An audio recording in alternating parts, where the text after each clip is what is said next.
2023च्या शेवटच्या महिन्यातले अगदी हातावर मोजण्याइतके दिवस राहिलेत. हे वर्ष माझ्यासाठी एक रोलर कोस्टर राईडसारखं होतं. खूप छोटे-मोठे निर्णय या वर्षात मी घेतले. वर्षाच्या सुरुवातीला ठरवलेलं गोल 3ऱ्या-4थ्या महिन्यातच बदलून गेलं. गोल बदललं, पण त्यात सक्सेसही मिळतंय याचं मला समाधान आहे. वर्षभरात अनेक नवीन गोष्टी केल्या ज्या मी आयुष्यात करेल असं कधी वाटलंच नव्हतं. अर्थात काही गोष्टी सांगण्यासारख्या आहेत, काही गोष्टी सांगण्यासारख्या नाहीत. पण शेवटी काय समाधान महत्त्वाचं, नाही का?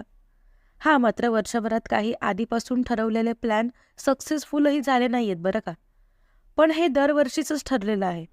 कारण सगळ्या गोष्टी या ठरवून नाही होत. आणि बहुतेक गो विथ द फ्लोच आपल्यासाठी भल्याचं असतं.